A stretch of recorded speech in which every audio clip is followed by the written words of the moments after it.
Lowe's, a great fourth place for him.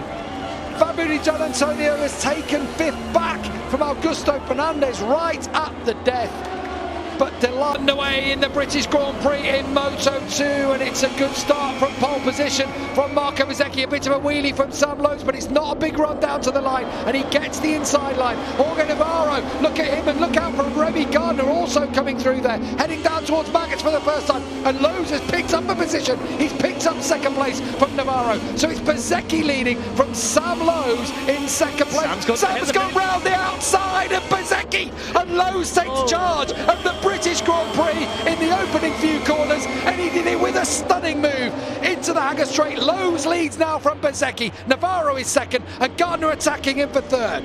Neil told us, Sam said he wasn't going to leave anything out there in the British GP. Lap one, he means business. Into Stowe though, Bezzecchi fights straight back. Will he run it a little bit wide? He's going to, and Lowe's is going to get the line again. Through Stowe, down the little dip they drop towards the Vale chicane. Again, Bezzecchi thinks about the inside, but Lowe's this time has him covered. It didn't work out for him in warm-up through there, but this time he's safely through. The championship leader, Remy Gardner, has a couple of moments through the chicane.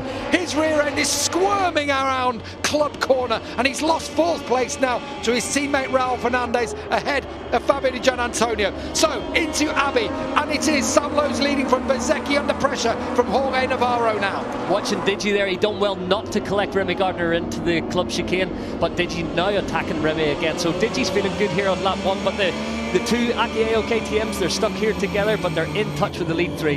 Yeah, it hasn't gone all their own way. We talked about how much they dominated on that run of races between Le Mans and over to Assen, 1 and 2s all the way through for them. But on this occasion, they're battling for fourth place. Gardner right in the slipstream of his teammate Raul Fernandez. Is he going to attack on the inside? No, not this time. He takes a tight line, but it's really more than anything holding off Fabio Di Giannantonio.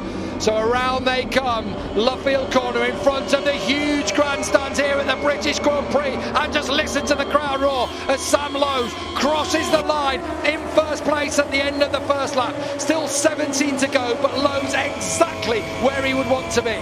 That's how he planned to start it. He's done well to keep Bezzecchi at bay. Bearing in mind that Bezzecchi's got that soft rear tyre, so it will provide that extra grip in these early laps. And Remy Gardner's come through at Copse Corner on Raul Fernandez. So Gardner, who also has shown pace this weekend, he's up into fourth place in behind Jorge Navarro as it starts to, I was going to say, settle down a little bit as Fabio Di Giannantonio looked on the inside of Raul Fernandez, around into Chapel Corner and onto the Hanger Straight. Yeah, sometimes we see it difficult for the guys to get the tyres up to temperature straight away. On a cool track here today, it looks like the top 7, top 8, they're all in touch. Aaron Cannett's back there in 8th, but he's got the speed. Here comes Gardner into Stowe Corner, and Di Giannantonio onto Fernandez. So Gardner to third, Digi to fifth place. He runs it off track though. Di Giannantonio, he's taken onto the outside of the track in the green.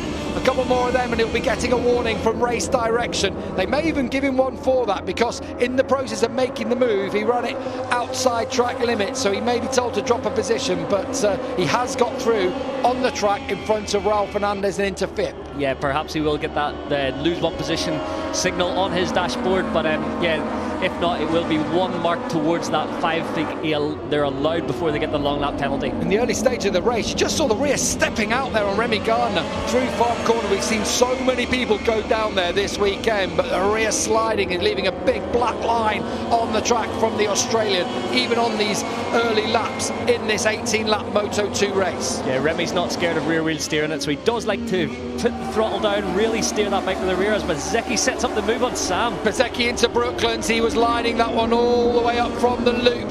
Sam tried to do the cutback on him, but Bezzecchi did well, got his bike stuck right in the middle of the track and no way back from Sam Lowe's. But this is what Bezzecchi needs to do at this stage of the race. Sam needs to get him working that rear tyre as much as he can so that he has the edge in the latter stages. He'd love to be in front of him, but if he's in behind him, Lowe's just has to try and stick with the Italian. Yeah, that move was set up running through entry there. It's a third gear corner, and whenever you've got that extra grip, you can build that momentum onto the straight. A little bit of draft, and then he pulled out. Nice clean move down into Brooklyn. So Bezzecchi trying to make hay while the sun shines here. Make use of that soft tyre while he's got the extra grip over his rivals.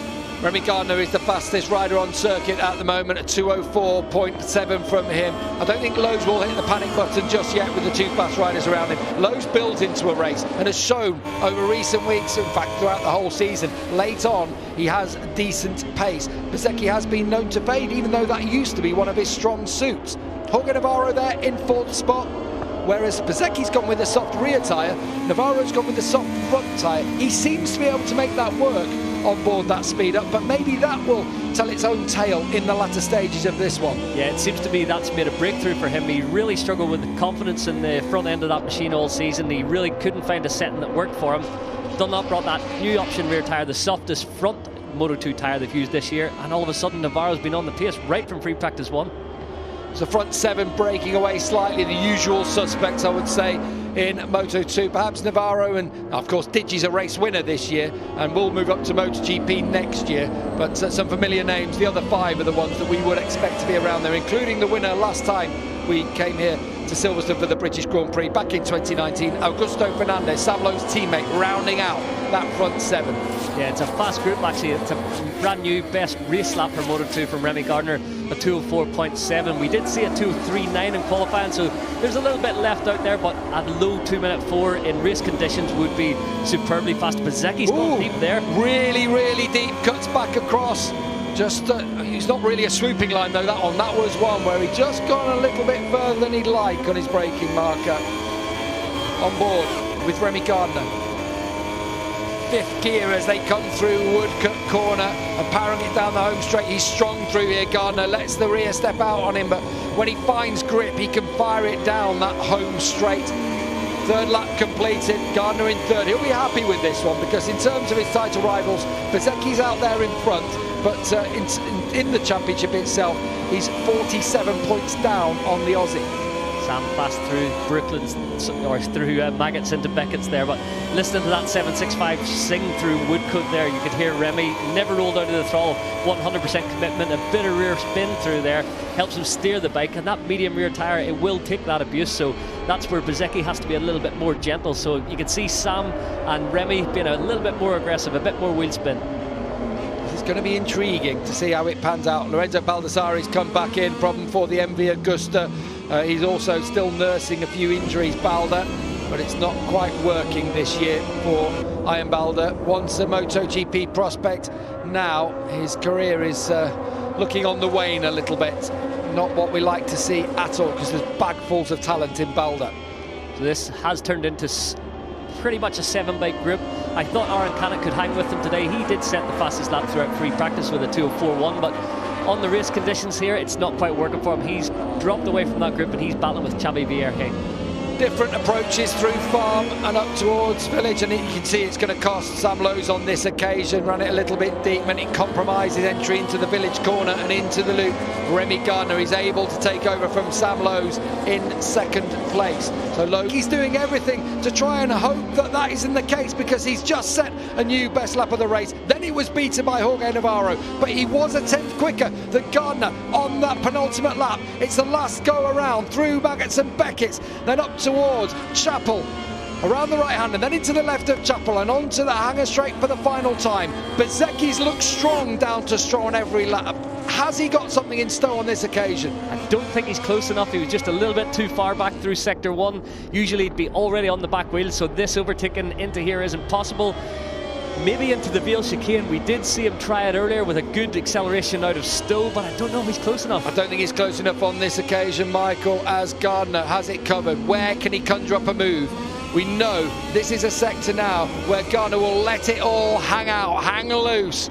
The surf kid from New South Wales, Remy Gardner, through club corner now. Down the international pit straight, he's so strong through here, he's not going to give Bezzecchi a chance, surely, on this last lap. You can see a wiggle from Bezzecchi. He was trying to wind on the throttle a little bit too early, a bit of a spin up and pump and move as Remy rear wheel steers it round farm for one last time. So does Bezzecchi, pushing so hard, doing everything he can, but Gardner appears to have it covered. We come into the final sector of this race now, through the loop, into the little Aintree corner, up a gear he goes, then up through the box. all the way into 6th gear, down the Wellington Straight, into Brooklands for the final time. Can Remy Gardner win his 4th race of the season, his 5th race ever in Moto2? Can he emulate his father Wayne and go on and take victory in this race? Will he go on and become world champion? The way he has performed today suggests that he is on his way to take his maiden victory in this championship. He comes around Woodcote for the final time. Remy Gardner wins the British Grand Prix from Marco Bezzecchi in 2nd place. Jorge Navarro takes 3rd. Sam Lowe's a great 4th place for him. Fabio Di Gianantonio has taken 5th back from Augusto Fernandez right at the death. But delight at one side of the IO garage, despair in the other for Raul Fernandez. Remy Gardner has won the British Grand Prix, and in doing so, he's extended his championship lead to 44 points.